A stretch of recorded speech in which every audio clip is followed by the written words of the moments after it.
Buongiorno, lo scopo di questa comunicazione è di provare di dare tutti gli argomenti che permettono di arrivare a una stima del volume del grano conservato nei grandi area di Ostia. Il tutto si basa su dei dati che sono stati raccolti tra il 2006 e il 2008 nell'ambito del programma Ramses II, nel quadro di un workshop intitolato Anthropologie et Portus, con una squadra di cui sono un elemento, Evelyn Covenrus e Giulia Boetto. L'insieme è stato condotto dall'École Française de Rome in collaborazione con la Soprintendenza per i beni archeologici di Ostia.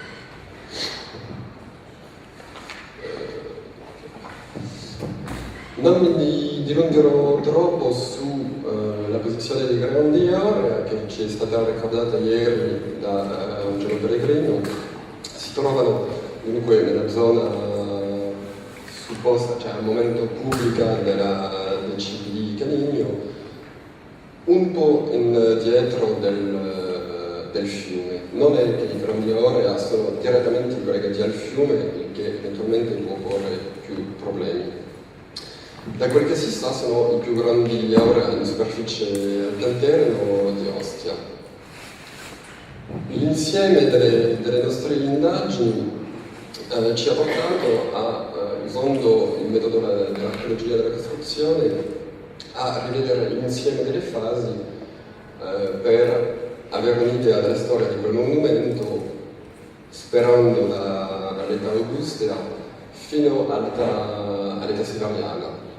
Non tornerò su appunto lo sviluppo progressivo di quell'edificio, che perde man mano, cioè da un cambiamento all'altro perde il suo apparato decorativo per guadagnare di più in più spazi dedicati allo stoccaggio e per guadagnare in funzionalità. L'insieme delle fasi è stato, cioè la pianta d'insieme delle fasi è stata pubblicata nelle Cronache dei Mefra e è pur presentata sul poster.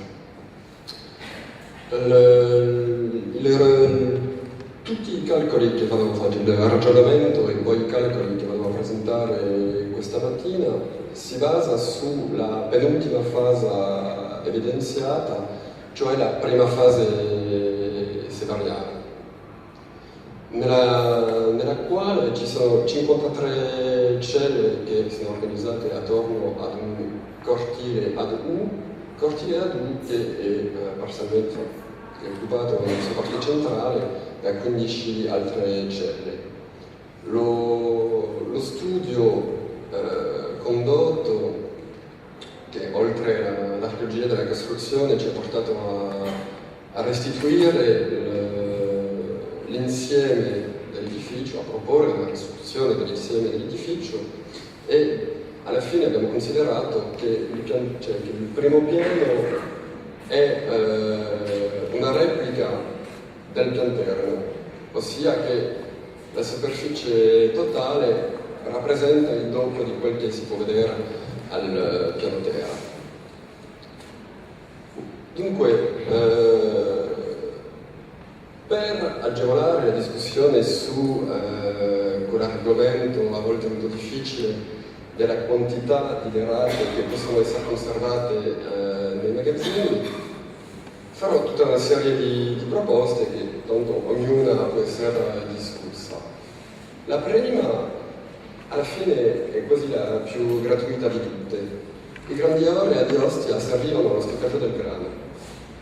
Questa proposta purtroppo ovviamente non si può basare sul rinvenimento di chicchi di grano o altro. Non sappiamo cosa veramente era stoccato nei grandi area. Però in assenza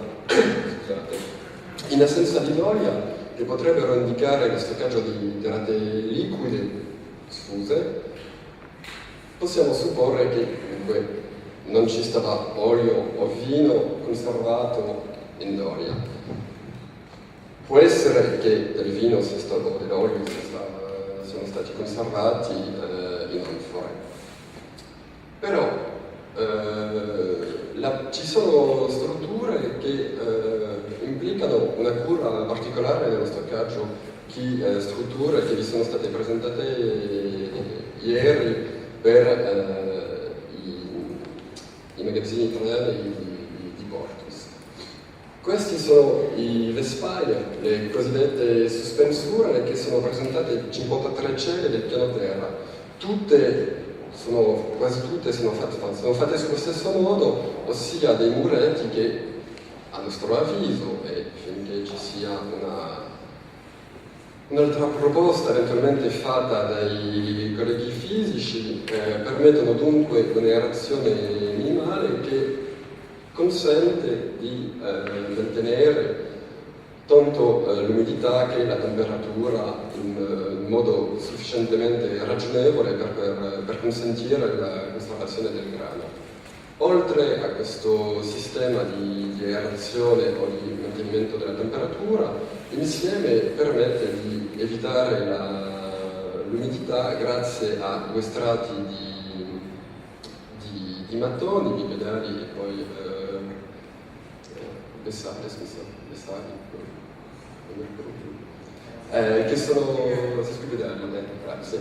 che sono e tra di loro c'è uno strato di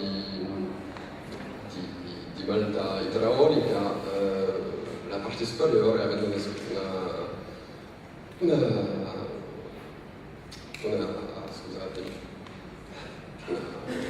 uno spessore di più di 5 cm e lo stesso rivestimento è usato lungo le pareti.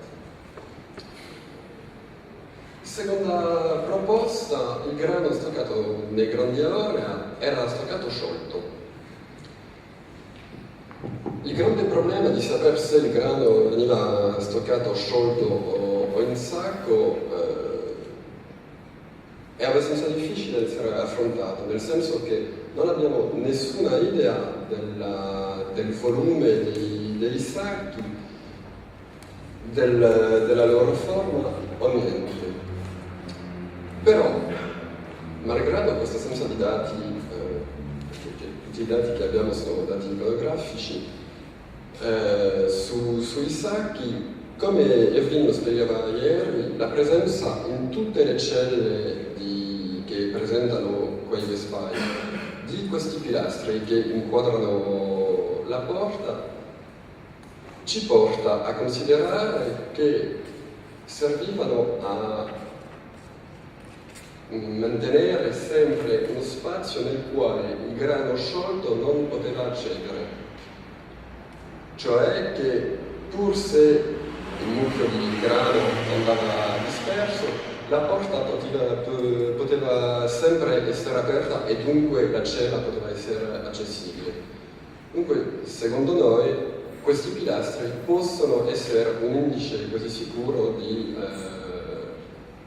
stoccaggio del grano sciolto. La terza proposta è che dunque il grano sciolto era appoggiato contro uno dei muri. Questa proposta si basa sul fatto che non ci sono in nessuna cella delle tracce di elementi lignei o d'altro che permettono di supporre l'esistenza di scaffali, di tavole che potrebbero servire appunto a bloccare il grano. No, cioè gli unici buchi che ci sono quelli legati alla sua costruzione. Oltre a questi dati che sono tutti legati al monumento, c'è tutta una serie di dati che sono strettamente legati al grano, ossia che per conservare il grano bisogna mantenerlo ad uno stato di dissecazione il più basso possibile. E il problema è che il grano, essendo trasportato in navi, arrivava molto sicuramente abbastanza bagnato, il che significa che bisognava per forza trovare usare un'area di asciugamento del grano prima di poterlo stoccare a mucchi grandi.